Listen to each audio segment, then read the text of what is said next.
A arqueologia, ciência dedicada a investigar as transformações e características das sociedades humanas por meio dos vestígios materiais deixados ao longo dos séculos, guarda inúmeros enigmas que desafiam especialistas e fascinam o público. Entre esses mistérios, 5 descobertas arqueológicas se destacam por gerar debates acalorados desde que vieram à tona. O que são exatamente esses sítios ou artefatos? Como foram encontrados? E por que alguns deles são frequentemente associados a teorias sobre visitas extraterrestres? Será que essas ideias têm fundamento ou são apenas especulações sem base científica? Quais explicações os pesquisadores apresentam para esclarecer essas questões? Vamos explorar agora esses grandes mistérios que, a Geracões, intrigam arqueólogos e historiadores. O primeiro enigma envolve as famosas linhas de Nazca, localizadas no deserto peruano, mais precisamente na região sul do país. Essas gigantescas figuras geométricas e representações de animais foram criadas entre os anos 500 a CE 500 DC. Os antigos habitantes da região produziram esses desenhos removendo pedras e cascalhos da superfície, expondo o solo de tonalidades distintas logo abaixo. O resultado é um conjunto impressionante de linhas e formas que se estende por mais de 1.300 quilômetros, cobrindo uma área de aproximadamente 50 quilômetros quadrados. As dimensões variam, algumas linhas têm apenas 30 centímetros de largura, enquanto outras chegam a quase 2 metros, com profundidades entre 10 e 15 centímetros.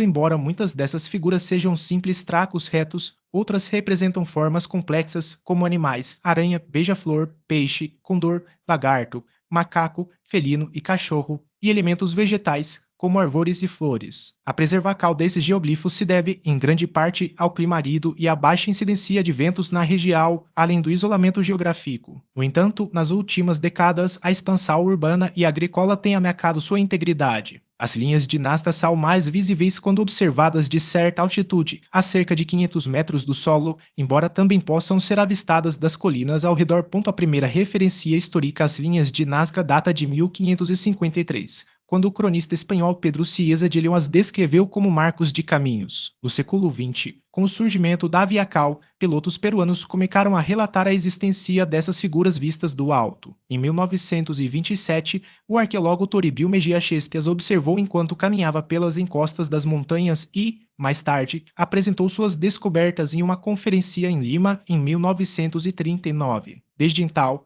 mais de 350 geoglifos foram identificados e pesquisas recentes com drones revelaram ainda mais figuras, elevando o total para 358 em 2022, com a possibilidade de existirem muitas outras ainda não descobertas. Mas qual seria o propósito dessas linhas? Diversas teorias foram propostas ao longo dos anos. Alguns pesquisadores, como o arqueólogo americano Paul Kozok e a matemática alemã Maria Reiche, sugeriram que as figuras tinham funções astronômicas ou cosmológicas, servindo como um calendário gigante ou marcadores de eventos celestes. Em 1977, o estudioso Alberto Rosel Castro dividiu os geoglifos em 3 categorias: aqueles relacionados à organização do território, à gestão de recursos hídricos e aos rituais religiosos. Outros especialistas defendem que algumas linhas seguiam o curso de aquíferos, indicando fontes de água ou que tinham um caráter cerimonial, ligado a práticas espirituais. No entanto, uma das teorias mais polêmicas e amplamente refutada pela comunidade científica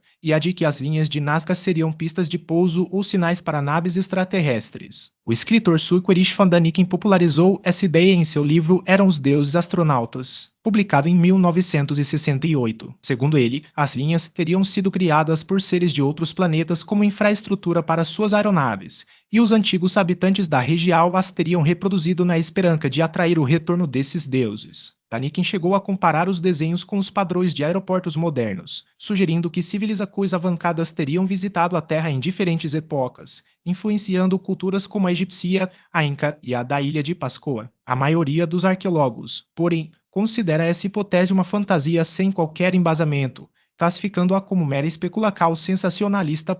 Segundo o grande mistério arqueológico são os moais, as imponentes estátuas monolíticas esculpidas pelo povo Rapa Nui na Ilha de Páscoa, território chileno no Oceano Pacífico. Essas esculturas, criadas entre os séculos XIII e XVI, representam ancestrais de líderes locais e possuem características marcantes, cabecas desproporcionalmente grandes, que chegam a ocupar mais de um terço da altura total da estátua e corpos alongados, muitas vezes sem pernas definidas. A ênfase na cabeça reflete a crença polinesia de que essa parte do corpo era sagrada, especialmente a do chefe tribal.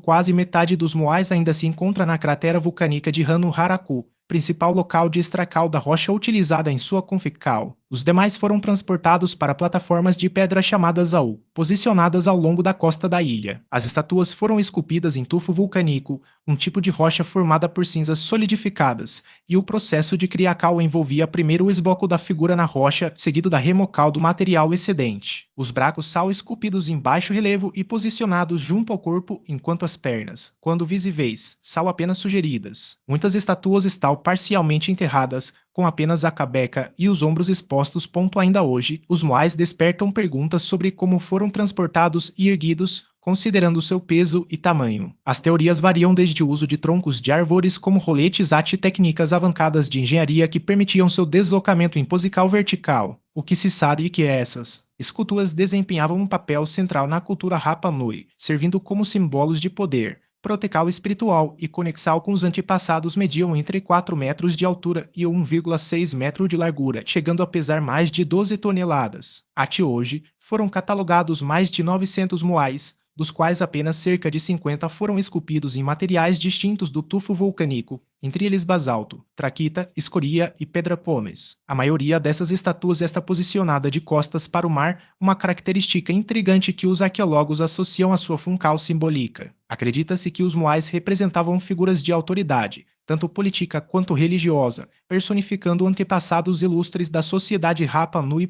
Mais secal notável são os 7 moais do sítio Auakivi, os únicos que olham em direção ao oceano, possivelmente servindo como guias espirituais para navegantes. Alguns desses monumentos receberam decorações, como o moai conservado no Museu Metropolitano de Arte de Nova York, que exibia um pigmento avermelhado, ou o acananaia, levado para o Museu Britânico em 1868, que apresentava vestígios de tinta branca e vermelha. O tamanho das estatuas estava diretamente ligado ao mana, a forca espiritual, do chefe que representavam. Quanto maior a escultura, maior o prestígio e o poder atribuído à figura ancestral. Os moais foram esculpidos pelos colonizadores polinésios da ilha de Páscoa entre os séculos XIII e XV, em um período de intensa competição entre os clãs. Cada estatua simbolizava o status de um líder, e a construção de moais cada vez maiores era uma forma de homenagear e reforçar a influência dos chefes locais. Ainda não se sabe ao certo qual grupo social era responsável pela escultura, mas a tradição oral sugere que eram artesãos especializados, de alto prestígio, que trabalhavam em setores específicos da pedreira de Hano Haraku, divididos por classe. O transporte das estatuas até a costa era uma tarefa monumental. O processo exigia planejamento, forca humana e recursos como cordas, trenos de madeira e possivelmente rolos de troncos. Estudos recentes indicam que os moais eram amarrados com cordas em ambos os lados e inclinados para frente, em um movimento de caminhada controlada. Muitos tombavam durante o trajeto e permaneciam abandonados quando não era possível erguê-los novamente. Estimativas modernas calculam que o transporte de um único moai demandava entre 50 e 150 homens.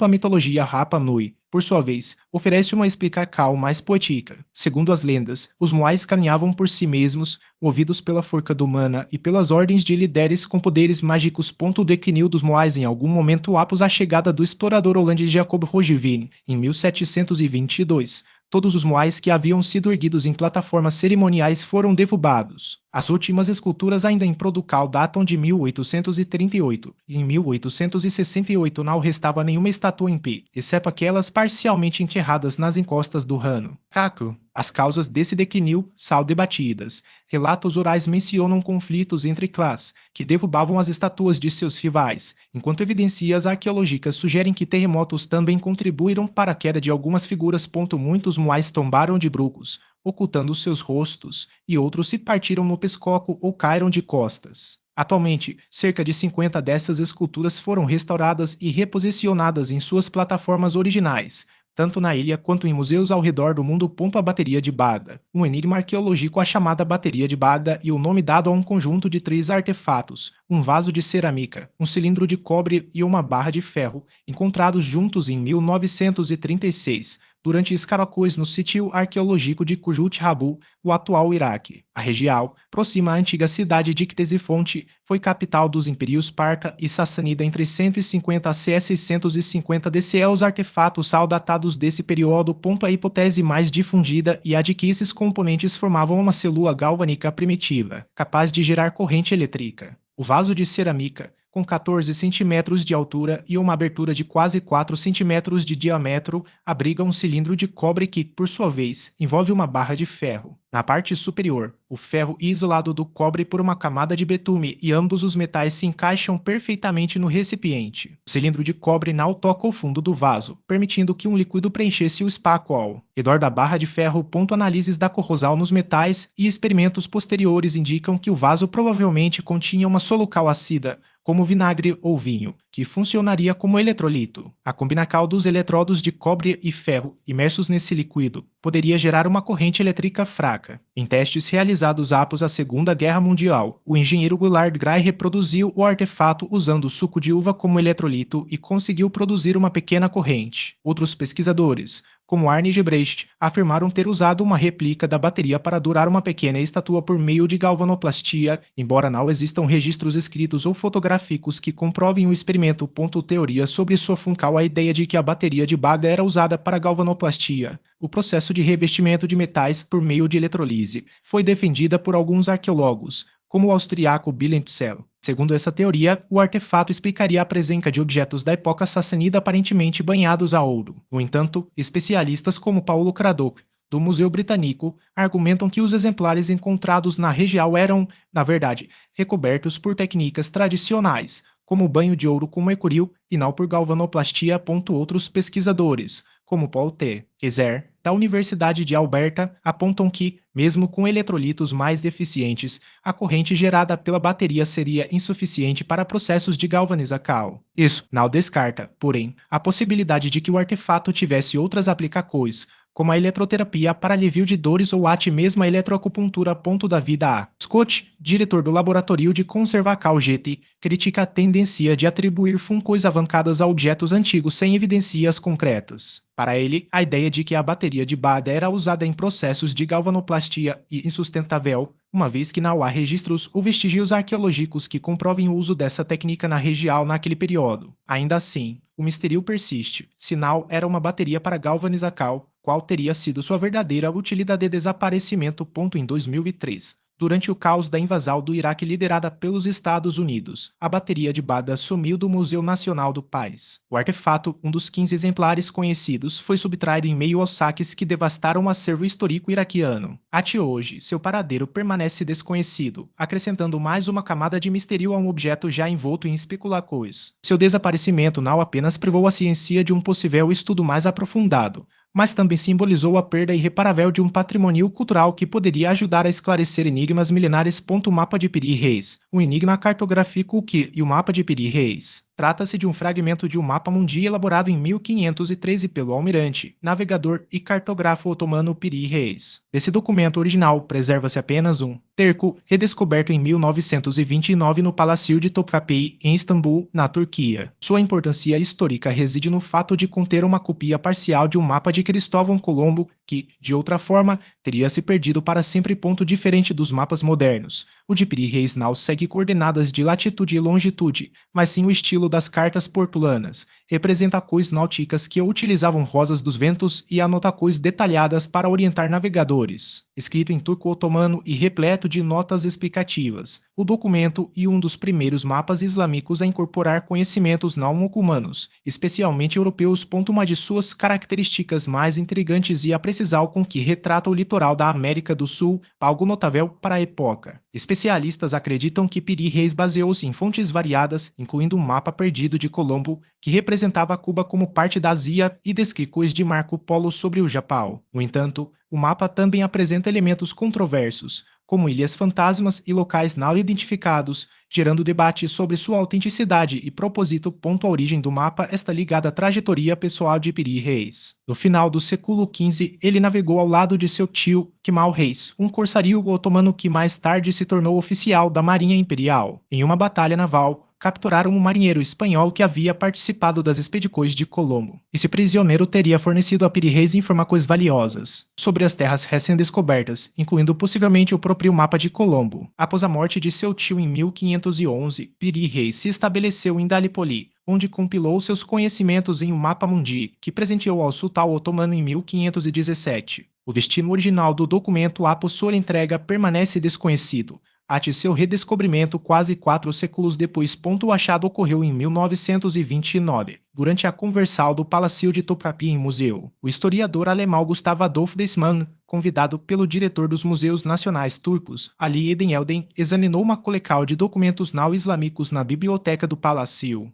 Entre os pergaminhos, Deissmann identificou um mapa em comum, que o orientalista Paul Kali logo reconheceu como o trabalho de Piri Reis. Feito em pele de gazela, o fragmento encontrado era a única parte sobrevivente de um mapa que, segundo registros, teria sido elaborado com base em fontes de Colombo. A descoberta gerou comocal internacional. Mustafa Kemal Atatürk, fundador da República da Turquia, ordenou a reprodução de cópias e o aprofundamento das pesquisas. Hoje, o mapa está preservado no Museu do Palácio de Topkapi e corresponde ao terço ocidental de um mapa mundial original, medindo cerca de 87 por 63 centímetros. O fragmento exibe as costas atlânticas da Europa, África e América do Sul, além de uma rede de rosas dos ventos e anotações em alfabeto árabe. Entre suas peculiaridades, destaca-se a representação de uma grande ilha vertical, chamada Hispaniola Espanhola, que combina elementos da América Central e de Cuba. A distância entre a África e o Brasil está surpreendentemente precisa, e as ilhas do Atlântico seguem o padrão das cartas portulanas europeias. No entanto, alguns locais permanecem sem identificação conclusiva, como a Ilha Verde, ao norte de Hispaniola, ou a Ilha de Baca, uma grande massa de terra no Atlântico que não corresponde a nenhum território conhecido, real ou fictício. A iconografia do mapa também chama atenção. Ilustrado com miniaturas otomanas, ele retrata criaturas fantásticas, como um homem sem cabeça conversando com um macaco na América do Sul. Esses seres, conhecidos como blemes na tradição medieval, eram frequentemente representados em mapas e bestiários como figuras ameaçadoras. Já o homem com o rosto de cal dancando com um macaco remete a tradical sino seleucida, embora as notas do mapa afirmem que, apesar de sua aparência, tais criaturas seriam inofensivas. Para a historiadora Karen Pinto, da Universidade do Colorado, essas imagens rompem com as tradições cartográficas anteriores e reforçam a ideia de que os oceanos eram repletos de perigos, desencorajando travessias além dos limites conhecidos. Derinkuyu, a cidade subterrânea da Capadócia, o que Derinkuyu, localizada na região da Capadócia, na Turquia Central. Derinkuyu é uma das 37 cidades subterrâneas abandonadas da areia. Situada a 29 quilômetros ao sul de Nevşehir, seu nome significa pouco profundo, uma referência à sua impressionante estrutura escavada na rocha vulcânica. Hoje, é a principal atração turística entre as cidades subterrâneas da região, parte do Parque Nacional de Goreme, declarado Patrimônio da Humanidade pela Unesco em 1985, embora tenha sido ocupada desde o século VII. Alguns arqueólogos especulam que seus níveis mais antigos remontam ao século VIII AC. Derinkuyu, juntamente com a vizinha Kamakri, forma um complexo urbano subterrâneo que serviu como refúgio para populações locais ao longo dos séculos. Como foi redescoberta em 1963, um morador da moderna Derinkuyu, cujo nome se perdeu na história, deu uma martelada em uma parede de sua casa durante uma reforma. Para sua surpresa, o golpe revelou um túnel oculto. Ao explorá-lo, ele descobriu uma rede de corredores que levaram a um labirinto de camaras e aposentos, parte de uma cidade subterrânea abandonada. O achado acidental abriu as portas para um mundo oculto a 76 metros de profundidade, capaz de abrigar até 20.000 pessoas. Quem a construiu? Segundo o Departamento de Cultura da Turquia, os primeiros níveis de Derinkuyu foram escavados pelos frígios, um povo indo-europeu que habitou a região por volta do século VIII AC. Mais tarde, durante o período bizantino, a cidade foi ampliada, possivelmente por cristãos que a utilizaram como esconderijo durante perseguições religiosas. Sua estrutura inclui áreas residenciais, estábulos, igrejas, adegas, focos de ventilação e até mesmo um sistema de comunicação entre os diferentes níveis. A complexidade de sua engenharia demonstra um conhecimento avançado de arquitetura e sobrevivência em ambientes hostis. Durante os períodos de perseguição, a presença de uma igreja no nível inferior reforça a ideia de que Derinkuyu serviu como refúgio para comunidades cristãs. No entanto, sua origem pode ser ainda mais antiga. Alguns pesquisadores defendem que a cidade foi escavada no século XV AC pelos hititas, que a teriam usado para se proteger de invasores. Como se trata de uma construção milenar, não faltam teorias alternativas. Algumas especulam que seria obra de civilizações perdidas, enquanto outras, mais extravagantes, sugerem até mesmo a intervenção de seres extraterrestres ou a preparação humana contra uma suposta ameaça vinda do espaço. A região de Capadócia, no centro da Turquia, e conhecida por seu relevo singular, marcado pelas chamadas chaminées de fadas, Formações rochosas altas e pontiagudas, esculpidas pela erosão da água e do vento ao longo de milhões de anos. Essas estruturas surgiram a partir de cinzas vulcânicas solidificadas, um material relativamente macio e fácil de trabalhar. Aproveitando essa característica, os habitantes locais, ao longo dos séculos, escavaram a rocha para criar moradias subterrâneas, celeiros, estábulos e abrigos. Muitas dessas construções se estendem por vários níveis abaixo da superfície, algumas chegando a 8 andares de profundidade. Um dos aspectos mais engenhosos de Derinkuyu era seu sistema de defesa. A cidade podia ser isolada do mundo exterior por meio de grandes pedras redondas que bloqueavam as entradas principais. Quem quer que tenha sido o responsável por sua construção demonstrou notável habilidade, embora a maciez da rocha facilitasse o trabalho de escracal. Ainda assim, cavar túneis e camadas subterrâneas envolvia riscos, como desabamentos, o que exigia o uso de pilares de sustentação estrategicamente posicionados. Mesmo assim, registros históricos mencionam pelo menos um colapso parcial em Derinkuyu, evidenciando os desafios enfrentados pelos construtores. O propósito defensivo da cidade subterrânea parece indiscutível. Sua magnitude sugere que foi projetada para abrigar milhares de pessoas e seus animais durante longos períodos de cerco. As pedras rolantes, que podiam ser acionadas apenas pelo lado de dentro, reforçam essa hipótese, garantindo que invasores não conseguissem penetrar nos níveis mais profundos. As últimas expansões e adaptações da cidade, no entanto, são claramente de influência cristã, datando dos séculos via XDC, quando comunidades buscavam refúgio contra perseguições religiosas. Outro mistério resolvido pela engenhosidade dos construtores era a ventilação. Mesmo isolada, Derinkuyu mantinha o ar circulando por meio de uma rede de mais de 15.000 focos de ventilação, a maioria com cerca de 10 centímetros de diâmetro. Esses dutos garantiam a oxigenação dos 8 níveis da cidade, sendo os andares superiores melhor arejados, reservados para habitação, enquanto os inferiores abrigavam estábulos, armazéns e áreas de uso eventual. Além disso, a temperatura subterrânea, mais amena e estável, oferecia proteção contra os invernos rigorosos e os verões escaldantes da região.